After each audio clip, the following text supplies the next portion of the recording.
This episode contains descriptions of body horror and gore. We advise extreme caution for children under 13.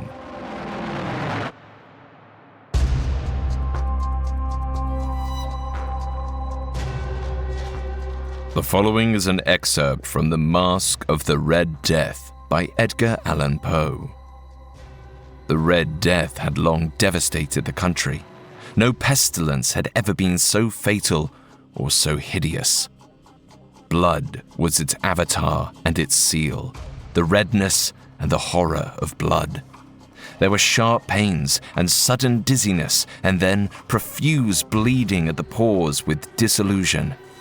The scarlet stains upon the body, and especially upon the face of the victim, were the pest ban which shut him out from the aid and from the sympathy of his fellow men. And the whole seizure, progress, and termination of the disease were the incidents of half an hour.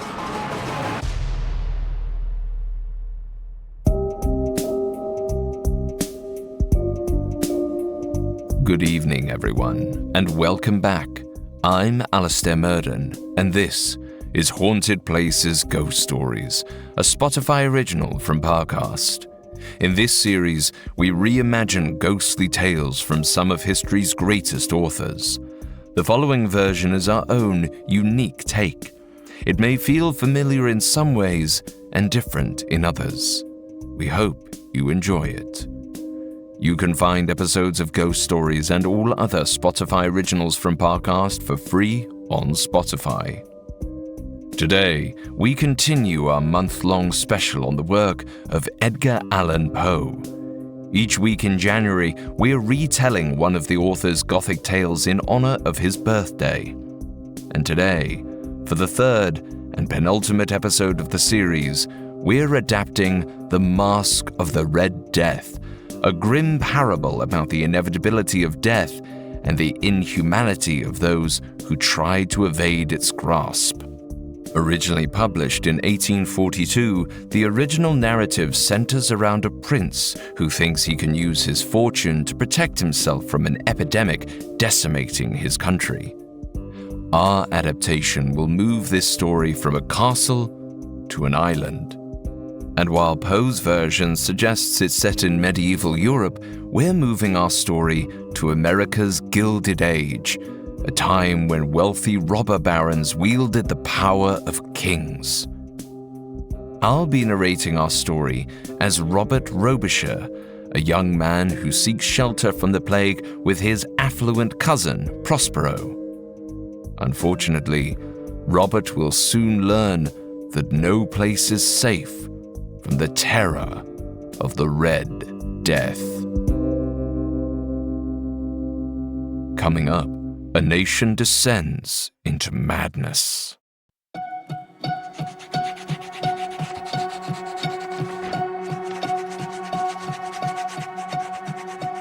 To whoever finds this letter, by the time you read this, I will be dead. I'm using the last moments of my wretched life to write an account of the events that took place on Coral Isle this winter. There's nothing that can be done to change the past, but I would like to believe that there's someone out there who can learn from my sins. If this story can save a single soul, then maybe my death will not be in vain. It began 8 months ago. At the time, I was living in the city and studying to become a physician. At first, it was just gossip. The death toll seemed impossible to believe. They said that in Europe it was spreading like wildfire, burning through whole cities within days. According to reports, it began with small red bumps that moved from the arms to the chest and then the face. This would be followed by an intolerable burning sensation, but it was the final symptom that gave the plague its name, the Red Death. Blood seeped from pustules that covered the victim's body. It oozed down the cheeks, soaked into the hair, and pooled in the ears until a red mask formed over the patient's head. Death came soon after. I was sure the stories must be exaggerated, But even if it was as terrible as they said, it was half a world away. A plague that killed so swiftly could not possibly travel across a vast ocean. And so life in America went on uninterrupted. I studied and attended lectures, making the most of my time before the date of my licensing exam. In the week before the test, I decided to devote myself entirely to studying. I retreated to my apartments, notified my friends, and sent my housekeeper away. I read until my eyes ached. When Monday, the day of the exam, dawned, I supposed I was as ready as I could ever be. As I left my home, I noticed how empty the streets were. No one came or went from the fine townhouses, and the cafes were all closed up. I might have found it strange, but it was early. Perhaps the city was still sleeping. As I neared the hospital, a rank stench wafted toward me, the sickly, pungent odor of putrid meat. I stepped closer, confused when I noticed the sound of wails coming from the building. My pulse quickened. Something was wrong. The door swung open, and a young woman in a nurse's uniform lurched out, leaning against one of the nearby columns. I ran forward, but before I'd come within 20 feet, she cried out, "Stop! Don't come any closer!" I begged her pardon and asked, "Do you know where the administration office is? I'm scheduled to take an exam at this hospital." She laughed bitterly. "This isn't a hospital anymore. It's a morgue." My throat went dry. "Why? What happened?" She looked at me as if I was mad and replied, "The Red Death happened." She gave an anguished groan as red bumps emerged on her arms. I watched in horror as they spread up her neck and across her cheeks. As the first drops of blood leaked from the gruesome boils, she began to scream. My fear took over then. I turned and ran. When I returned to my apartments, I slammed the door behind me and locked the deadbolt. My heart was racing. I glanced around frantically as if my study might contain some weapon I could use to fight off disease. That was when I spotted the telegram sitting on my desk, one I'd left unopened during my week of studying. It was from Pierce Prospero, a cousin on my mother's side.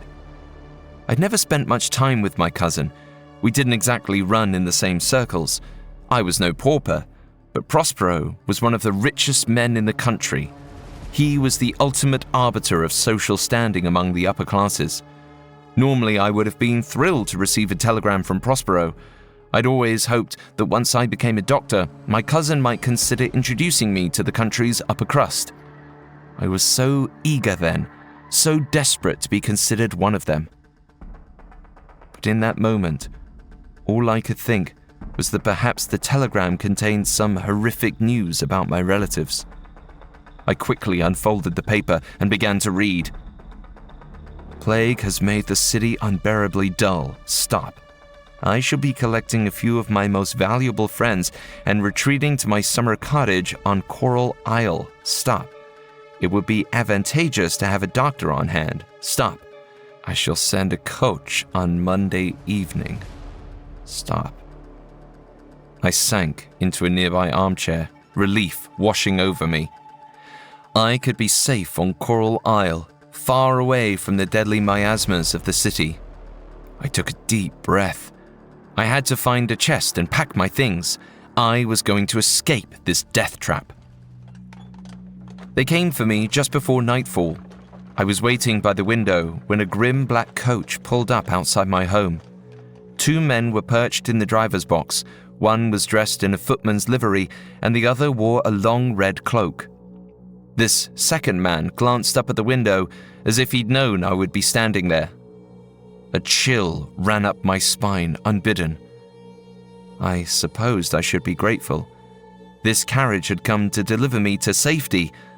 Still, I could not ignore the sense of foreboding that came over me as I gazed down at the solemn black coach.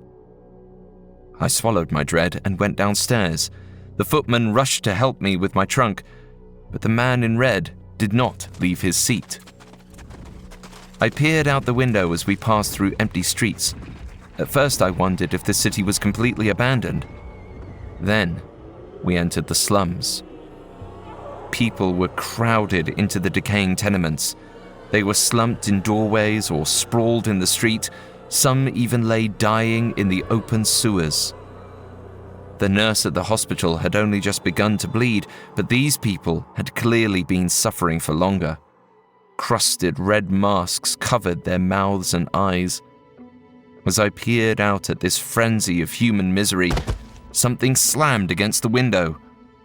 A boy clung to the edge of the carriage. Open sores on his face glistened with blood. His eyes were wild as he screamed for me to let him in. I shot back in horror as he pounded on the glass. For a moment, I was terrified that he might break it. Then, the carriage went over a bump, and he was thrown off into the street. After that, I drew the curtains. We traveled late into the night, but I was too shaken from the day's events to sleep. Eventually, long after midnight, we reached an empty port where a ferry was waiting.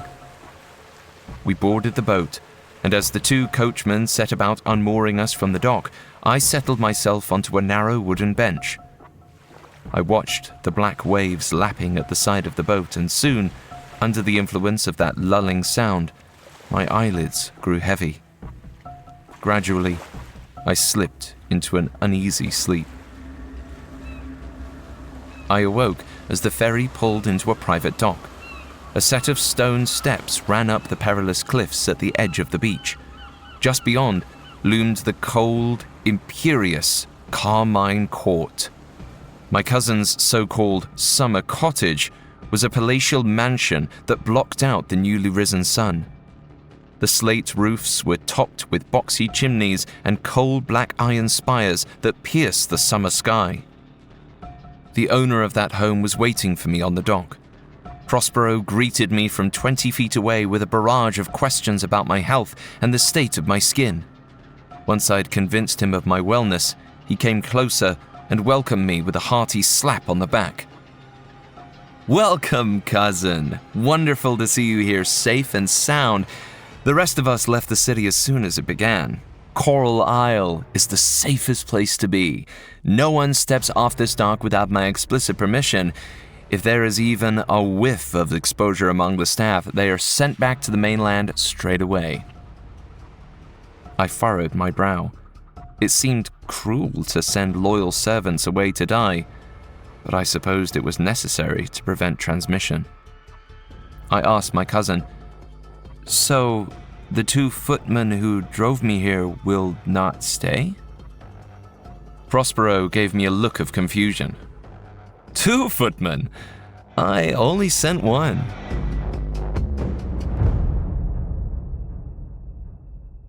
Coming up, Robert finds that Prospero's fortress is not the safe haven he was promised. The world is full of con men, fantasists, and corrupt authority figures. There are respected spiritual leaders who ask way too much of their followers, global companies with unexpected motives, and governments that value profit over all else. Luckily for us, the world is also full of people who stand up for what they believe in, even if it turns their lives upside down. I'm Pat Rodriguez, host of Whistleblowers, the new Parcast series that explores the biggest, most bizarre lies in history through the eyes of those who risked absolutely everything to expose them. This season in Whistleblowers, join us as we uncover the story of the women who brought down Hollywood's most controversial yoga guru, the doctors who believe one of the world's top surgeons used humans as his guinea pigs, and the woman who revealed Facebook's darkest secrets. Whistleblowers is a Spotify original from Parcast, airing episodes every Tuesday starting January 18th. Follow and listen to Whistleblowers for free on Spotify.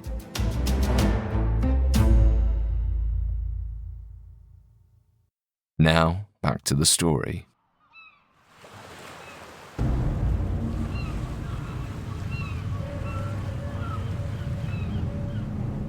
I stood on the dock, gaping at my cousin Prospero. My mind was reeling. Just yesterday, I was studying for my exams, well on my way to becoming a doctor. But now nothing was certain. I'd been forced to flee from a deadly plague to Prospero's island fortress, and apparently, I was hallucinating an imaginary footman. Prospero called to the footman on the ferry. "My cousin says that a man in a red cape rode beside you all the way from the city. Who was he?" The footman glared at me. He replied, "Your cousin must be mad. I made the trip alone. There was no red-caped man." Prospero turned back to me and muttered, "Normally such disrespect would be met with correction, but there is no need. That man will probably be dead in a few days. Come, let us forget this nonsense and get back to the house. You're just in time for breakfast." I stared at the ferry. I could have sworn that the man in red had been on it when we set off from the mainland. But now, there was no trace of him. I sighed in resignation and reluctantly allowed my cousin to lead me up the steps. From the outside, Carmine Court had the look of a stalwart fortress, but as we entered its great stone doors, my mouth opened in surprise. Inside, it was an elaborate, twisting labyrinth. Prospero led me on a tour through its winding halls when we came upon the strangest part yet. It was the place he called the Gothic Corridor. The corridor was located at the very center of the house. It was composed of 7 chambers arranged in a circle. Each room was decorated with a different color. Prospero guided me through each one. The first was fitted with blue carpets, blue furnishings, and blue stained glass windows. Then, a door at the far end led into a white room appointed in a similar fashion.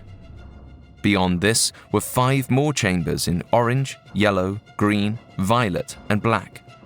The rooms were encircled by a narrow hall furnished with electric lamps. The lights shone through the 7 stained glass windows, producing a dramatic effect in the rooms beyond. Each room I stepped into awed me more than the last, and none more than the black chamber. Unlike the other rooms, this one's windows were tinted with a deep, dark red, making the space appear as if it were drenched in blood. Adding to its eerie effect was an enormous ebony clock. As I stared at its monstrous hands moving by the second, it produced a dull, deep ticking that chipped away at my composure. Then, on the hour, it let forth a thunderous clanging. I jumped as the nerve-shattering sound echoed through the corridor. Prospero chuckled. "No need to be anxious, cousin. The dangers are outside, not inside." Grim ballrooms aside, Carmine Court was a paradise. As I joined Prospero's dozens of guests at breakfast that morning, I learned that at least 400 others were quartered around the island. Some were at Carmine, but others had smaller estates of their own. There were swimming pools, tennis courts, and even an exotic animal menagerie, all for the guests to enjoy in peace, away from the scourge of the plague. As I feasted on my eggs Benedict, I quickly learned that Prospero's friends avoided discussion of the Red Death entirely. They mostly chatted about business, suppressing strikes at their factories, or raising the hours at their warehouses. And if the plague was mentioned, it was only to complain about the delays it had caused in shipping.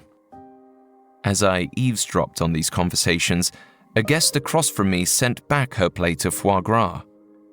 I watched as the servant gritted his teeth as he took it away. Over the next few weeks of my stay, I observed more of this behavior, the arrogance of the court's guests and the resentment of its staff. But while others hardly noticed such things, I was growing troubled by their excess. It started with little moments, but then came the incident in late September. Prospero had a little brown monkey he was quite fond of. The animal's handler was a stringy boy of 15. He would dress the monkey in a silk suit and bring him out for our entertainment. One evening at dinner, a drunken guest pulled on the monkey's tail, and the animal flew into a rage. I watched as it lashed out at the man, scratching and biting. Prospero was appalled. He declared that it should be sent away, along with its handler. I looked at my cousin, horrified. The boy begged Prospero to let him stay, but my cousin simply snapped his fingers, and another servant appeared to drag the boy away. A moment later, the guests resumed their lively conversation, and the music continued. I looked around in disbelief. I felt my chest grow tighter and my face grow hot, until finally I cried out, "How could you send him away like that?" Prospero gave me a cold look. If I don't have a monkey, what use do I have for a monkey handler? I didn't have the words to reply. After that day, I had a hard time enjoying myself. Memories of the miserable slums I'd seen on my way out of the city began to haunt me. In my dreams, I saw the bloody face of the boy who'd climbed on my carriage, pounding on the windows and screaming.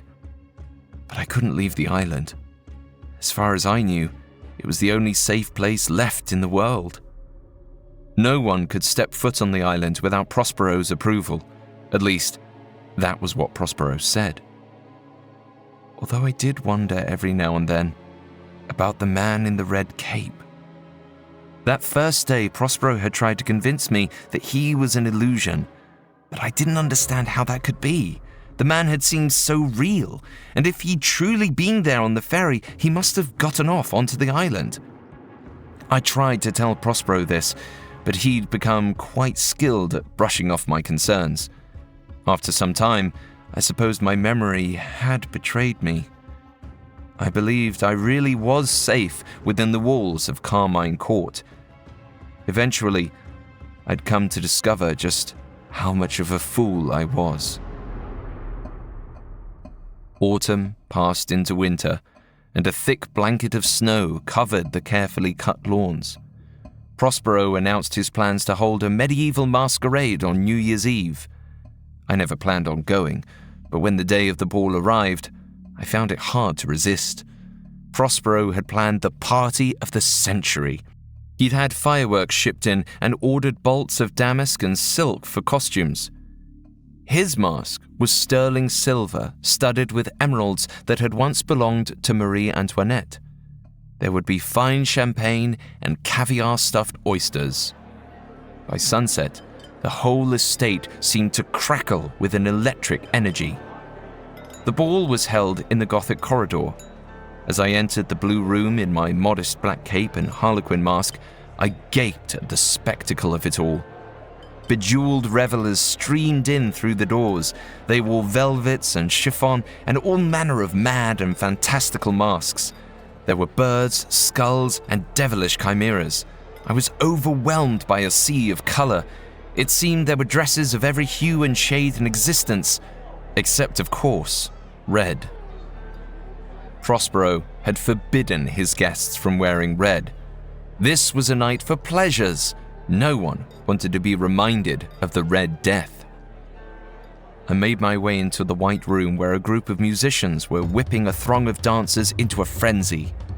In spite of my misgivings, I found myself swept up in the delirious atmosphere of the evening. Suddenly, a sound rang out through the chamber.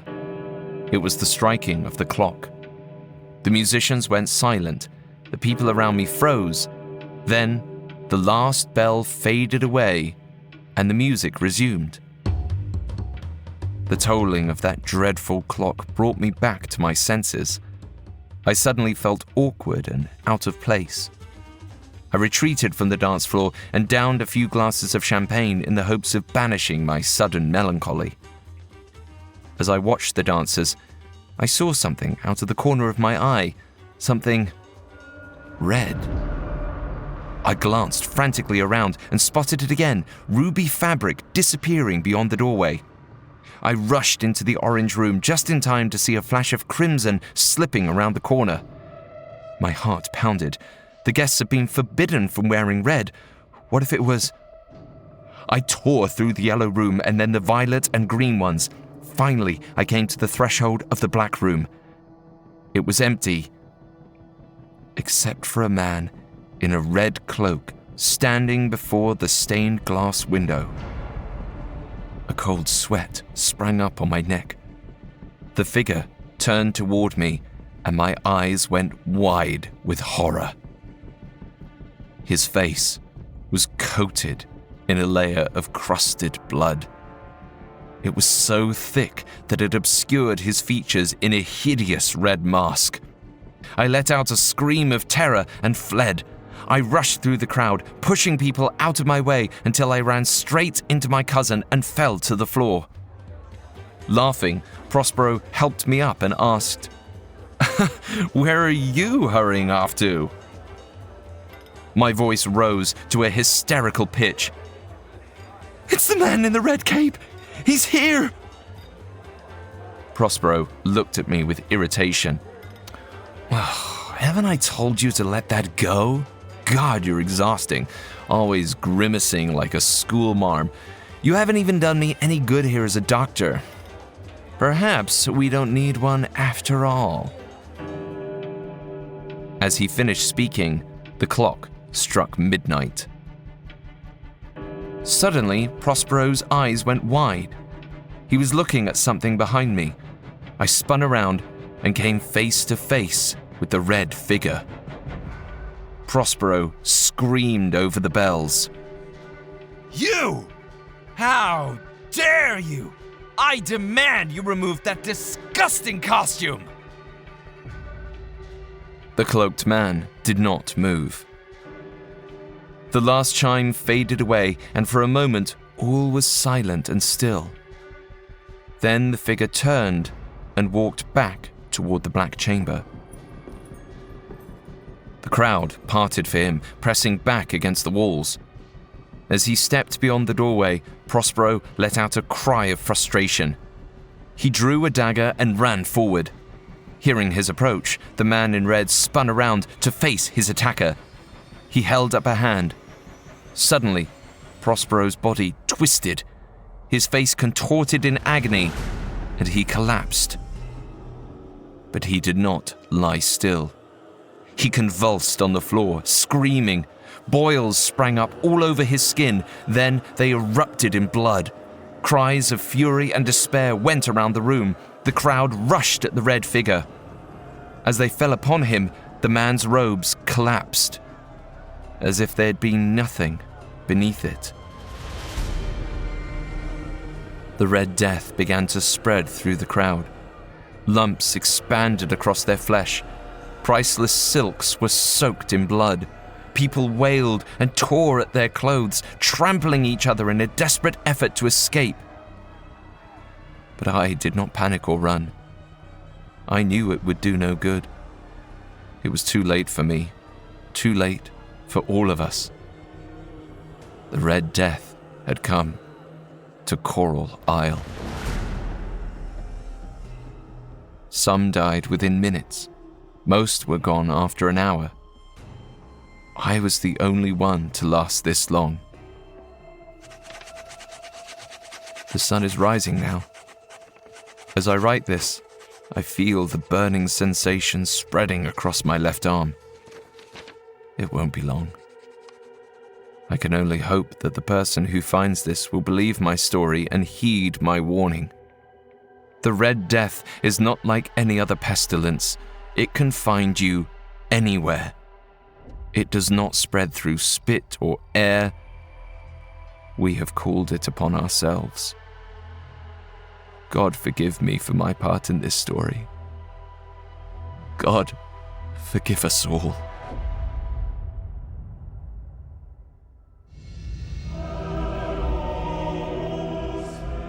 Edgar Allan Poe's life was a turbulent one, and illness never seemed far from his mind. He lost his mother to tuberculosis as a little boy, and when he was 22, his brother died, and his cause of death was most likely the same disease. Then, only a year later, he lived through an outbreak of cholera that killed one of his closest friends. All three of these losses were tragic, but they had not yet taken everything from him. In 1836, Edgar married his 13-year-old cousin, Virginia Clem. Sadly, 6 years after their marriage, she began coughing up blood, a telltale sign of tuberculosis. 5 years later, in 1847, she finally died. It was around the time that Virginia contracted the disease that Poe began writing The Masque of the Red Death, a condemnation of wealthy upper classes trying to buy their way out of illness. Money does not make you immune to death, but Poe would have understood that it can provide protections from communicable diseases. When cholera engulfed his home of Baltimore, the wealthy fled to their country houses. There, affluent families had the space to quarantine a sick relative. Poe's family did not. Poe's rage emerges in his writing. It shows itself in the solemn ticking of a clock, reminding revelers of their impending doom. It comes out in the eerie black room that casts a red pall over healthy aristocrats, and it takes a human form in the red-robed figure who kills the prince who thought himself invulnerable. The Masque of the Red Death is a kind of wish fulfillment. In reality, the wealthy often escape contagion unscathed, but in the grim world of Poe's fiction, darkness and decay and the Red Death held illimitable dominion over all.